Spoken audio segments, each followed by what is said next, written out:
Hey everyone, this is Jack Mangan of Support Life and Music. And here we are with S.L.A.M Summit number 17. I guess we have to start numbering these things now. Today we're going a little bit academic. It's a fascinating discussion with Dr. Dorian Lamis of Emory University and Dr. Carolyn Cavanaugh-Toft of Arizona State. In this episode, you'll hear someone say, if it was in a Spinal Tap movie or something, it would be almost comical. But you know the fact that it was real and that these were real people who had died. Keep listening to hear who said it and why. All right. Stay with me, everyone. This is Jack Mangan. You know me through my affiliations with the Metal Hall of Fame. I've been writing for metalasylum.net for years. I've been in podcasting for a long time. But today, the important thing we're talking about is Support Life and Music, or S.L.A.M. Our mission is to spread awareness and knowledge and bring some hope and some inspiration to the very serious topic. In the music world, there's a lot of problems with different levels of self-destruction, suicide, substance abuse, and other forms. So today, I'm really, really honored to have two very great minds and people who are really going to have given a lot of thought to this and are able to bring a lot of information and knowledge. We'll start with Dr. Dorian Lamis, who actually he co-wrote with Dr. George Musgrave. So I hope I'm not bungling anyone's names, but they co-wrote a wonderful paper that was published earlier through Frontiers in 2025. So it's very recent. I'm consulting my notes. Musicians, the music industry, and suicide, epidemiology, risk factors, and suggested prevention approaches. It's really a very important paper and sheds a lot of information on this. Dr. Lamis, thank you so much for joining us today. Of course. Thank you for having me. This is a very important topic to discuss for many reasons I'm sure we'll get into, but I really appreciate the invite. Absolutely. Yeah, absolutely. And then also someone, we have someone who's been, I actually don't know how many years, but a clinical psychologist and involved at ASU, Dr. Carolyn Toft, who I've known personally for many years. So Dr. Carolyn Toft, thank you so much for joining us today as well. All right. Thank you for having me. I really appreciate it. As a warning to my guests and to viewers, there's a fourth who's named Pandora, who's a whippet, who's a very elderly whippet dog who's asleep in the bed here. So if at any point you look and see my chair is empty, it's because I'm getting up to deal with the dog and let her out. So she's quiet, though. She won't have much to contribute to the discussion. But anyway, certainly let's get into some of the more serious parts of this. And as I said, this will, there's a serious topic. We'll try to add a little bit of levity where we can. But talk, I guess really let's start, Dr. Lamis, talk to me about the paper. Talk to me about how you and George came to collaborate on this and how it came about. Yeah, so it's actually a paper that's been in the works for about a little over 2 years. So I'm a expert on suicide prevention. So I've been publishing papers, working with suicidal patients. I'm a clinical psychologist by training, but I've been doing work in suicide prevention for 20 plus years. And George, Dr. Musgrave, is a sociologist in the UK at Griffith University. And he has been really interested in publishing a lot of work in mental health and musicians. And he's also a musician. I'm unfortunately not a musician, but a lover of music. And I've been involved in music for a long time. And I've noticed just through friends, through seeing live music, that musicians are a group that have not received the attention that they should, given their high risk of mental health, substance abuse, and suicide. So I reached out to George 2 or 3 years ago and said, hey, I've looked at the literature, I've read your work, and I've noticed that there's really not been any papers published on specifically suicide in musicians. Now, there has been on mental health, some depression, anxiety, but we could not find any, not only just papers, but reviews on the topic. So we decided to do a kind of intensive literature review, but not only to convey that musicians that are at a higher risk, but identify specific risk factors, and then suggest prevention approaches guided by the zero suicide model. So again, it's been a long time coming, and we are very excited once it did get published a few months ago, and it has received international attention. So we hope to bring awareness to the topic.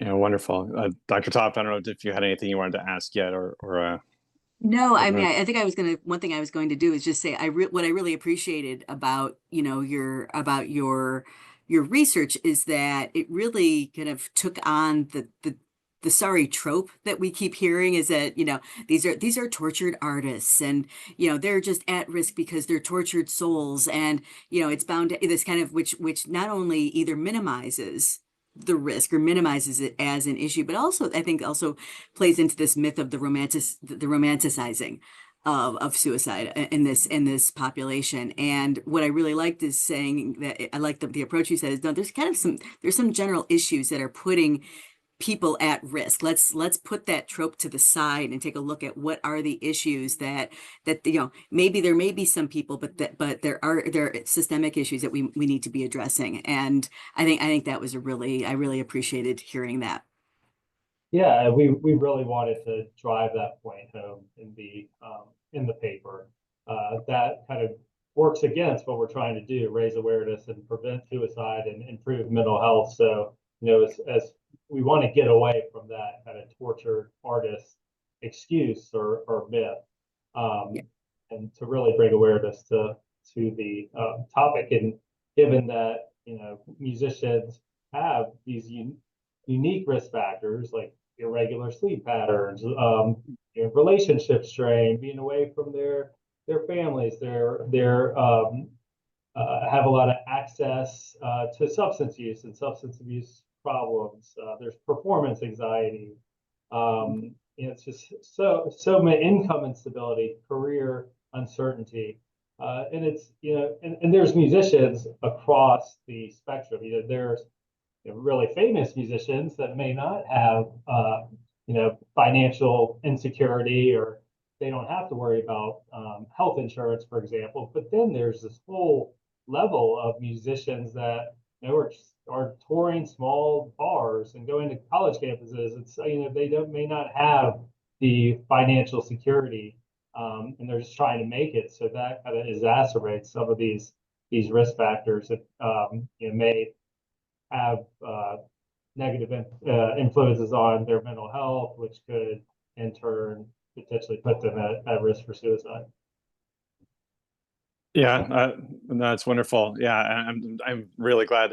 Thank you for bringing that up, Carolyn, because I really appreciated that in the paper as well. That you almost right away talk about the romanticism about it, and that this is kind of thing that goes back to to Greek myth. There's Orpheus had to suffer. I mean, there wasn't exactly suicide, to go to the underworld, but there's kind of this idea that, well, you're a musician, and I feel like there is a little bit of callousness about it. There's a little bit and especially as you mentioned just now, Dr. Lamis, when you get a little bit of a thought from some people that, well, they're rich. I wish I had their problems. What's the big idea? Or I can't feel sorry for them.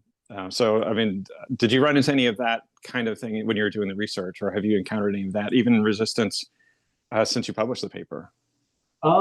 So yes and no. A lot of the musicians are saying, this is a good thing, bringing awareness to mental health and suicide, as well as there's been a lot of organizations over the past 5-10 years that have kind of been created to bring awareness to address the problem. The one kind of pushback that we've not directly received, but heard kind of through the grapevine, is that some of the larger kind of leaders and stakeholders, like the record labels or the bigger players, that they are saying, don't pin this on us. It's not our problem to solve. This should be solved by your mental health providers, but it's really it kind of goes back to the zero suicide approach, which we'll probably get into.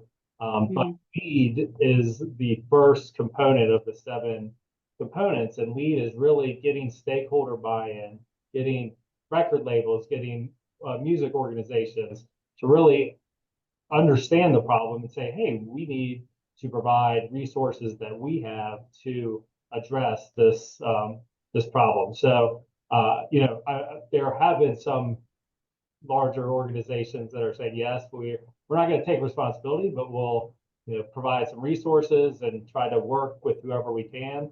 But I think it's when it first came out, we did again receive some information through the grapevine that we were somehow trying to like pin it on the larger music organizations, that it was their responsibility to take care of this issue, which was not our intent. No. Understood. Go ahead, Carol. I think you had a question. So no, I think it's an interesting thing of like it. Yeah, I think at least the message I took from the article was that this is something that we have to really think about from many different perspectives. No, we're not, and I was also thinking about musicians. How is it that we get our insurance? Either we get it from our employer, or we get it from being married to somebody, but it's also hard to be married to somebody if you're on the road. And generally speaking, I don't think there was necessarily a message of saying, record labels, you should be giving health insurance to your artists. But I think it's an interesting take that's like, no, not our issue. Like, well, wait a minute.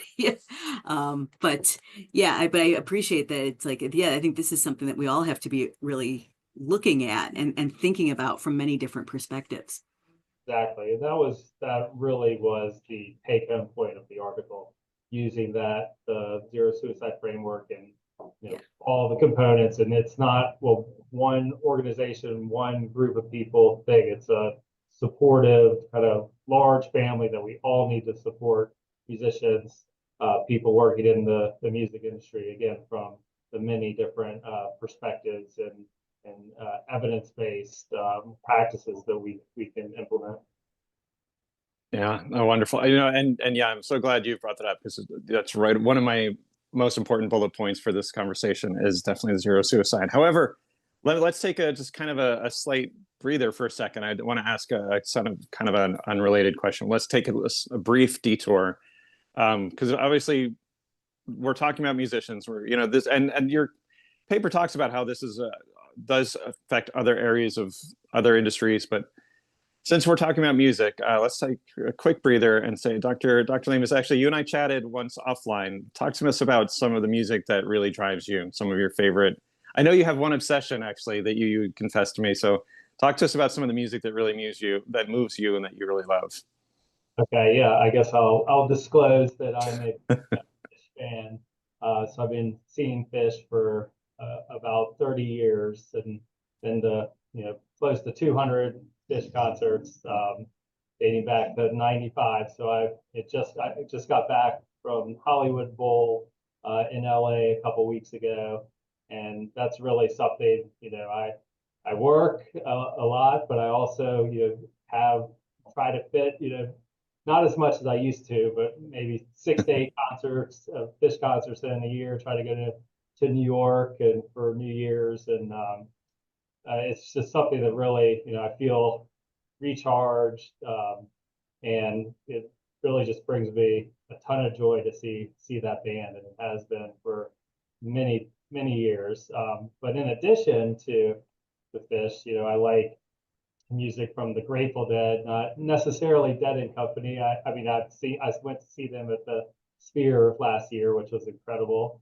But Joe Russo's Almost Dead, J-Rad, My Morning Jacket, Sturgill Simpson. So I try to see as much live music as I possibly can. I actually went to Pearl Jam in Atlanta here a few weeks ago. But that, seeing live music is really one of my favorite things to do.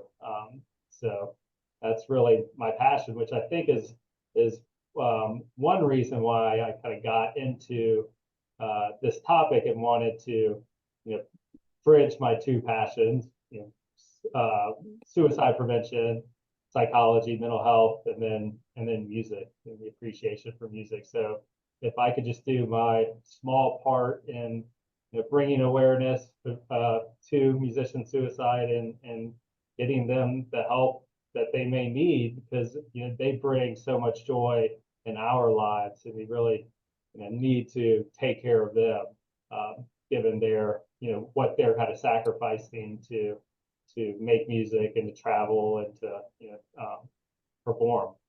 So Yeah. Well, all right. Well, thank you. Now I have to restrain myself because now I want to ask about 4,000 more questions about jam bands and Phish. And so I'm going to reel that part of me in because that's something I have to discipline myself. But I do want to say that same question for you, Dr. Toft. I want if you can share, the music that drives you, and that inspires you.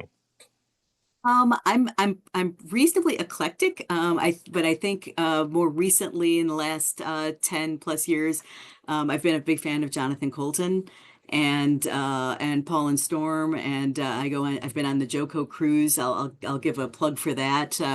We've been going every year since it began.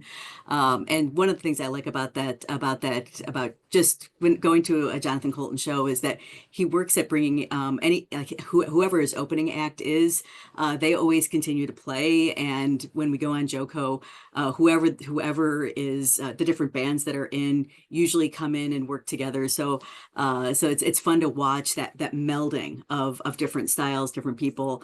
Most recently, we got to see They Might Be Giants, and they brought an entire horn line on, which was just amazing. So I love that. I also love classical music and some good old rock, as well as indie. So and I've been having fun. My kids are adults, which my offspring are adults, and so they are into their own music, and sometimes they actually invite the old folks to go along with them. So we'll be going to see some of their favorite bands in the next few months. So yeah, so those are some of the things that I'm interested in.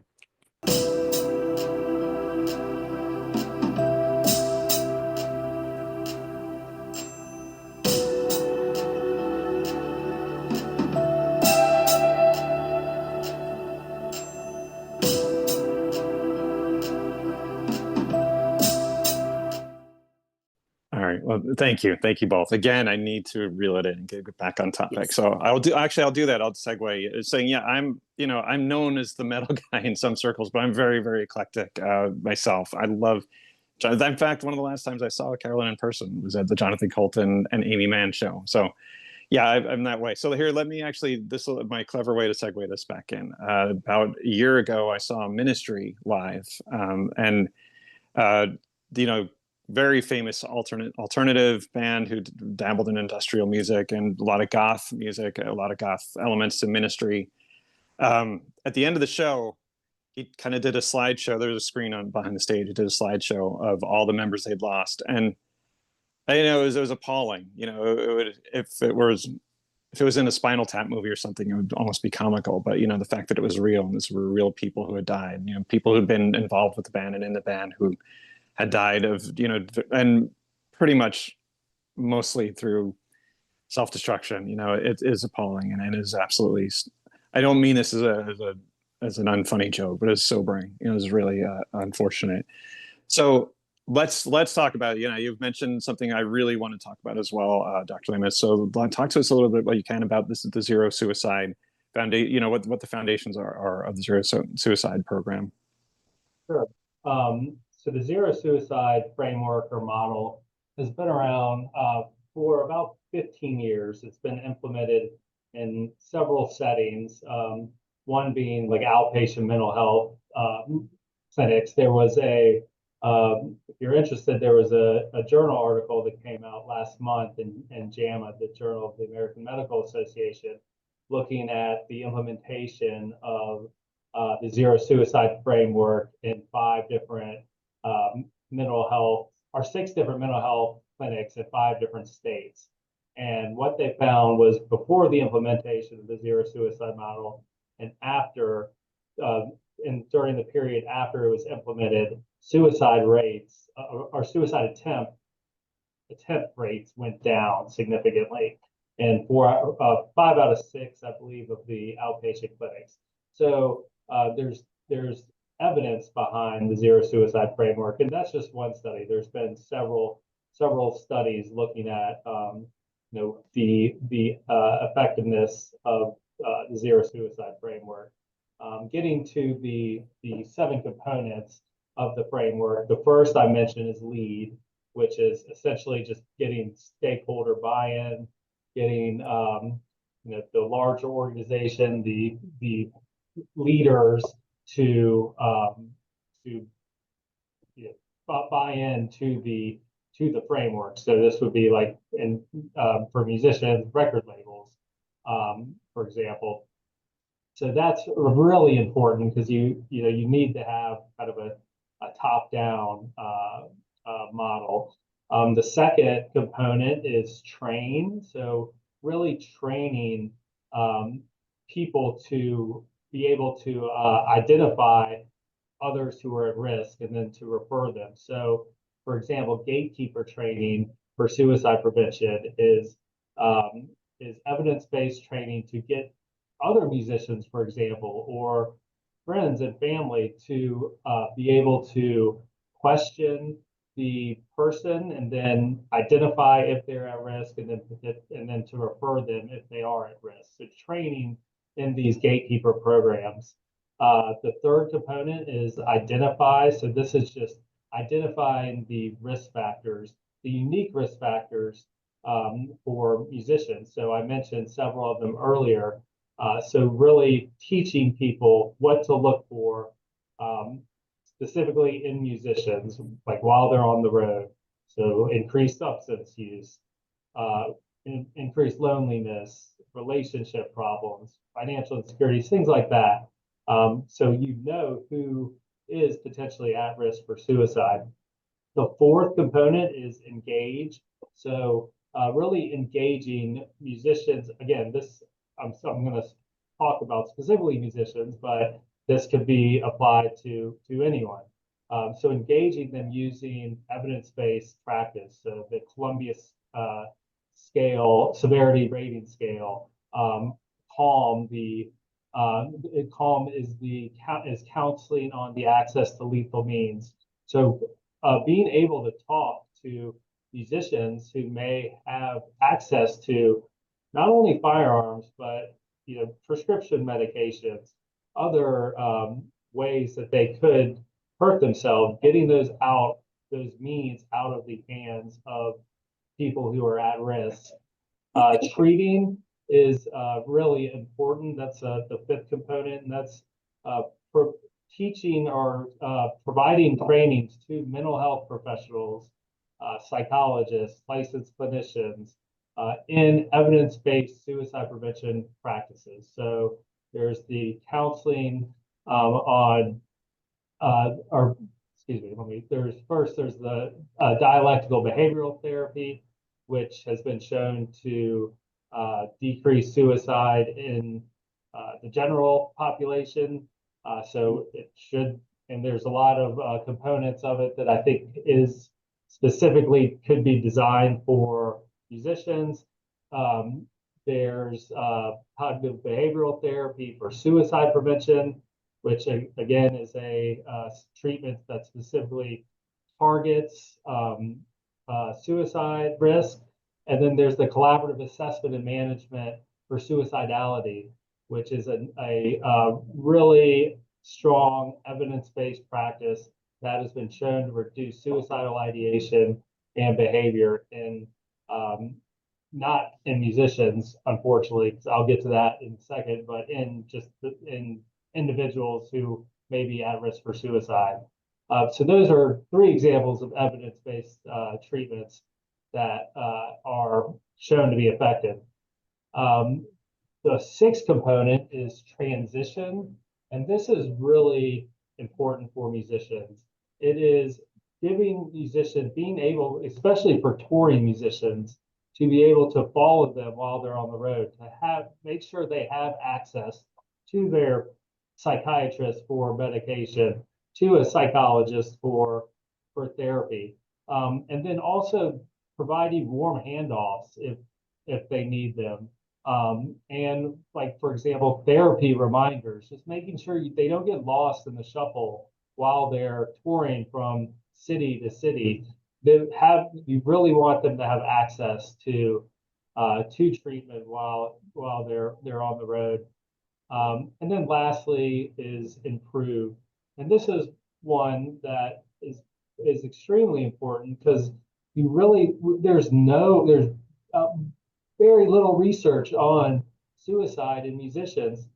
There's some on mental health in musicians, but there's not many empirically based studies looking at suicide in musicians. So some of the statistics that we cite are from larger databases like that the CDC did, for example. But we, as a group of researchers, we haven't really gone into the music world and asked musicians what their stressors are, why they may feel suicidal, what we can do to improve their mental health.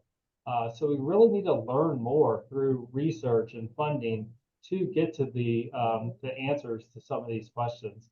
So again, there's 7 components, and it's all and there's a website, the Zero Suicide Prevention Framework website. You can just Google it, but you can find all this information there. But we really want to adapt the overall framework into musicians and the music industry to hopefully prevent suicide in this high-risk group. Yeah, thank you. Carolyn, I'm going to toss to you. I don't know if you had any follow-up questions. That's a lot of information, but thank you so much, Dr. Lamis. This is wonderful. I like that framework, and I like the idea of that it's more than just identifying the problem or just getting people to therapy. And I think that especially for people who are touring, of having those, it's one of the few ways that life has improved since COVID is that we're able to do sessions, over protected, video, being able to do video calls. And I think at least psychologists can now get licensed to see people who are in other states. I don't know if that is the case for other mental health providers. But I think that it seems like we are moving in a direction that would be able to support musicians, and would be able to, and I think I'm hoping that we can get stakeholders, really involved in this, because I think this has such, I hold good hope for this. I can't think of, I don't have any questions off the top of my head though. That's great. Yeah. Okay. Well, we'll aim for 3 more questions, or but you know how these things go. We'll see. I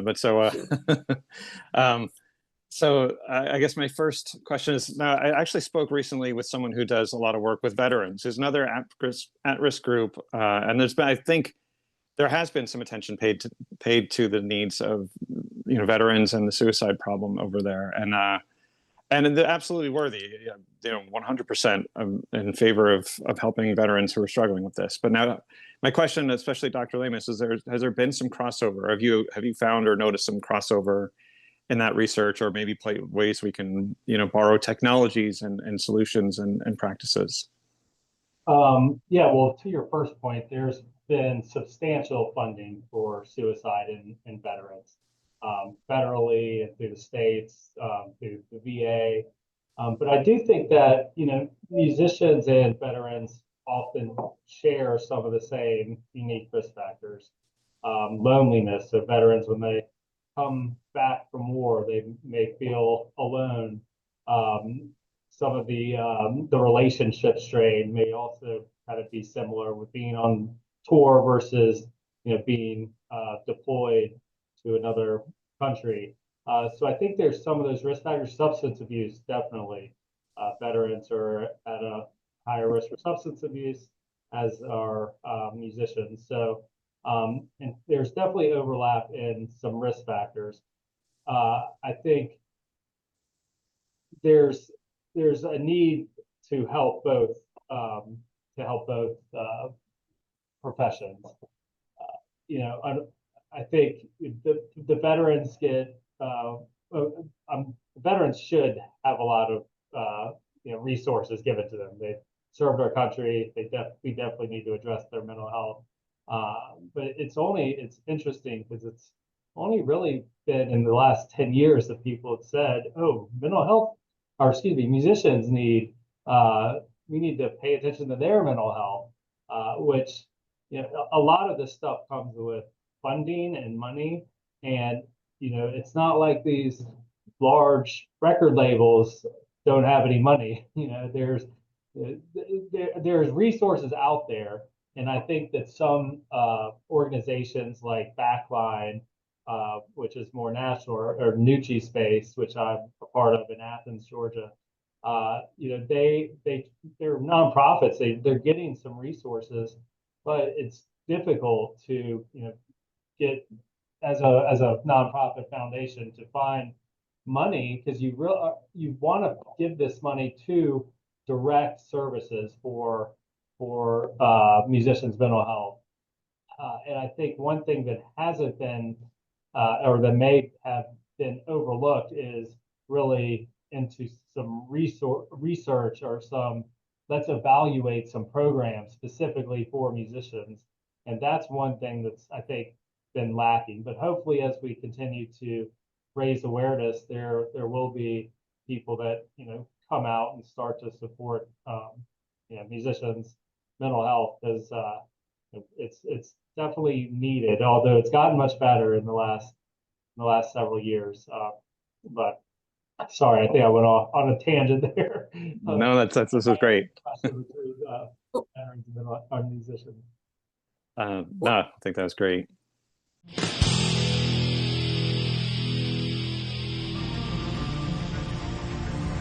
Hi, I'm Coulton Comics cover artist and creator of Carnal Sin of Carnal Confessions, Sorcerer. I wanted to take a moment to talk about the organization S.L.A.M, Support Life and Music. As someone who dabbles in music as well as the visual arts, I know that creativity can sometimes be spawned from some dark places and experiences. I just want you to remember this one thing. You are never alone. I hope you'll join me in supporting S.L.A.M, supporting musicians, and supporting their needs. Thank you.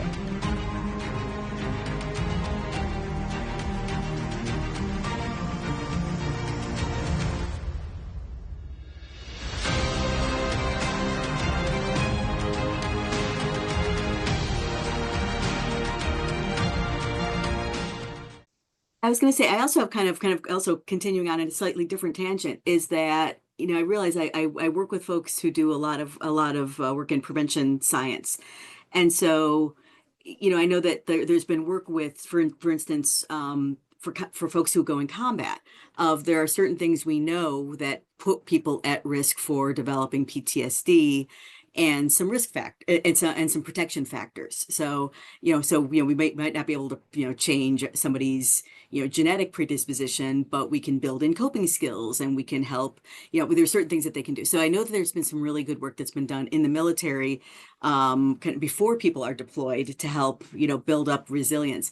And I'm wondering if you know of any kinds of prevention programs or any kinds of things we can be doing for musicians, of helping to build up some of these building coping skills and I'm just thinking about some of the issues you talk about, like sleep disruption.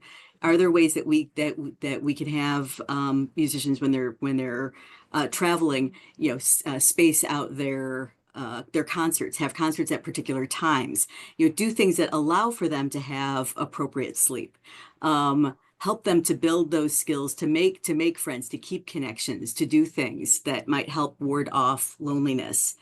Are you aware of any kinds of work that's been done in that area? I'm aware of like specific programs that have been developed or evaluated in musicians, but I will direct your listeners to a resource that was put out by Backline 2 years ago, I want to say. It's called the tour. They put out a touring manual, and it's a PDF. It could be found online for free, and it really goes through like lots of give guidance, advice on how musicians, while they're touring or on the road, what they could do. They talk about sleep. They talk about how to talk to your significant other in terms of like relationships and families when you're on the road, financial insecurities, healthcare.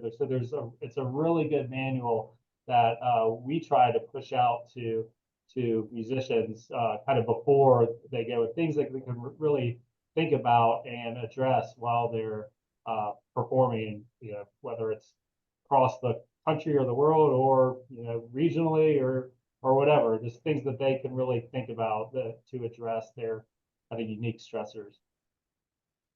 Yeah, so on a recent S.L.A.M panel, I had on David Ellison and Burton C. Bell, who are two, very famous people, at least in the heavy metal world. And now they talked about some of the things that have been done. Well, now David Ellison kind of, Riley pointed out, he said, well, back in the 80s, he said, our solution for mental health issues was, sex, drugs, and rock and roll.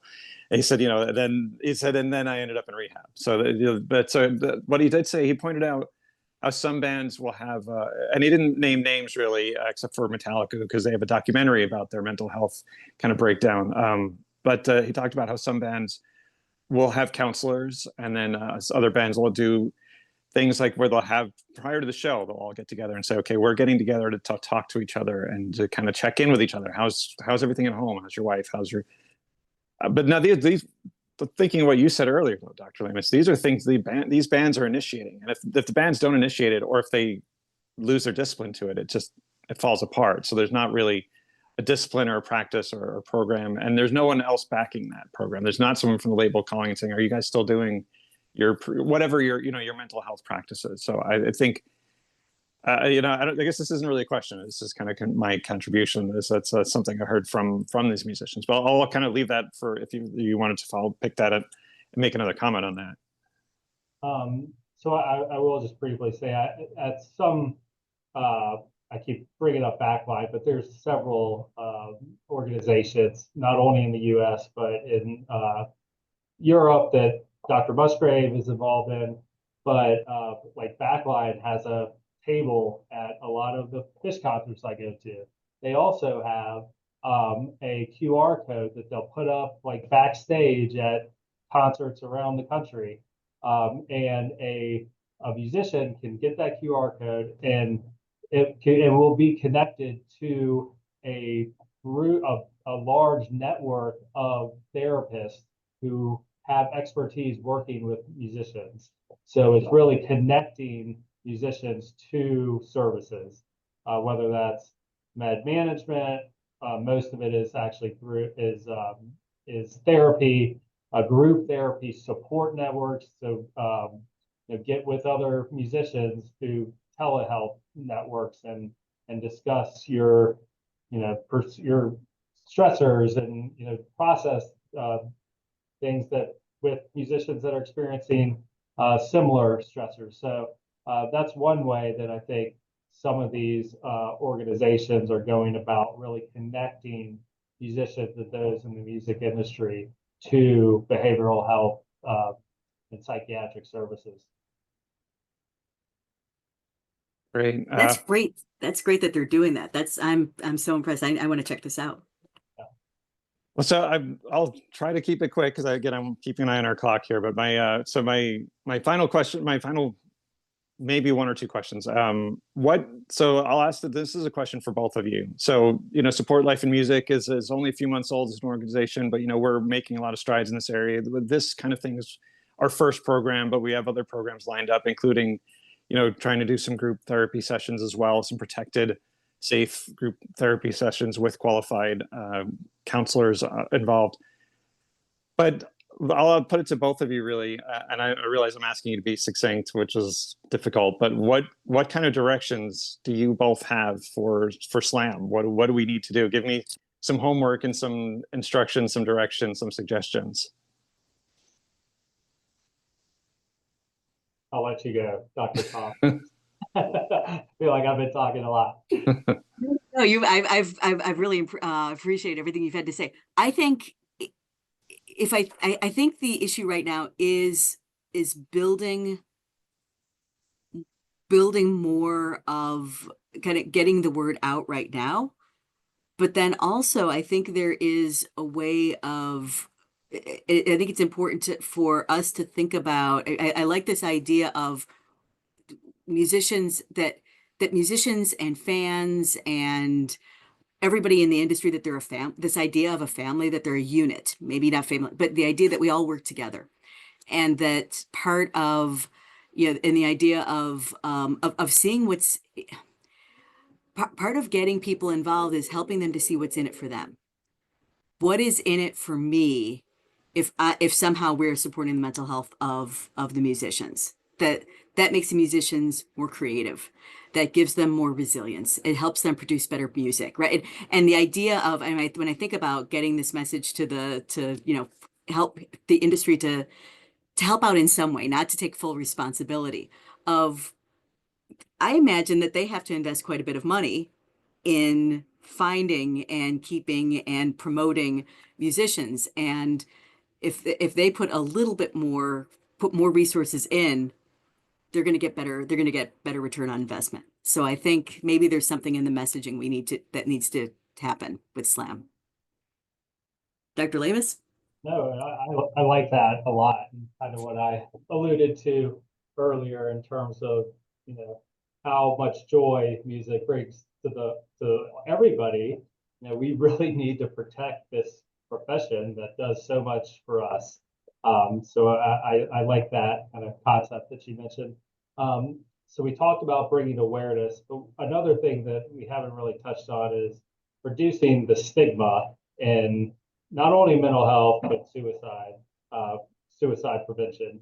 So, if a musician is feeling depressed, anxious, suicidal, they should feel comfortable going to their bandmates, going to their manager, going to somebody and saying, listen, I am in a bad place right now. Like, I don't know if I could keep touring. Like, if my life is more important than making the next show.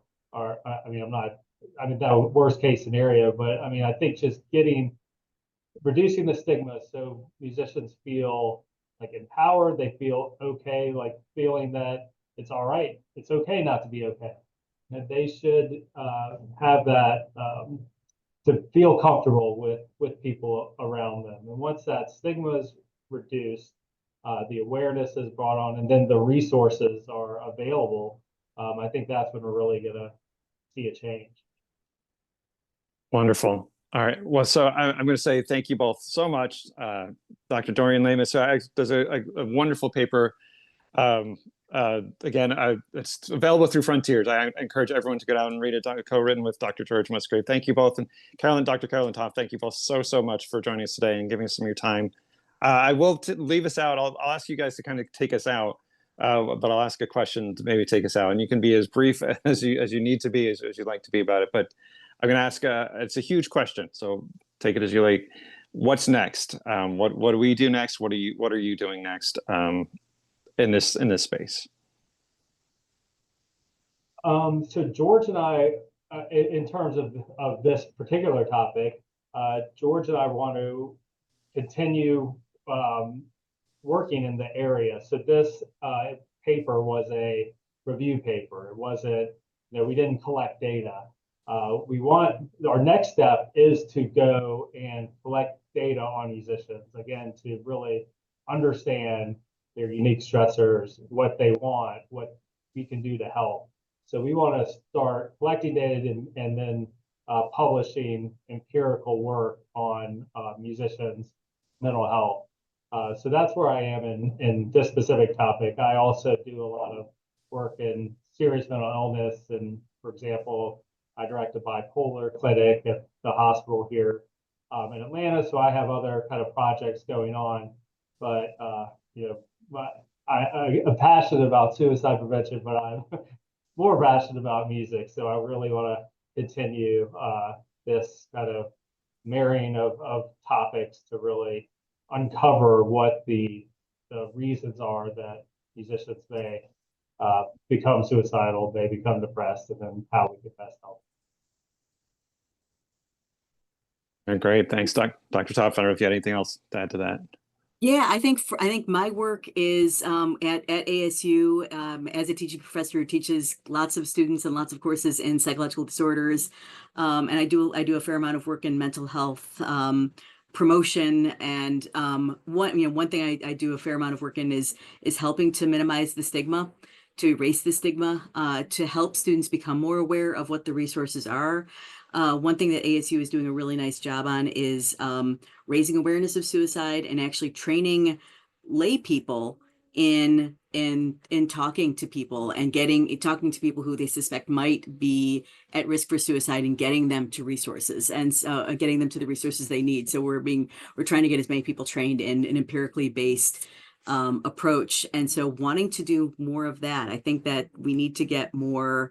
I think the mental health challenges that many people are facing, and it's especially musicians, but I know students at large, may outnumber the number of the number of providers we have. So being able to train lay people in empirically based approaches for helping folks. So that's one thing that I'm doing as well. Wonderful. All right. Again, thank you so much. Oh, go ahead, Go ahead, Dr. Lamis. Oh, no, I didn't say, I wasn't going to say anything, but I'll say thank you for having us both and bringing awareness to this topic. I think it's really important and really, again, appreciate the discussion. Yeah, couldn't say it better. Yeah, thank you so much. Thank you.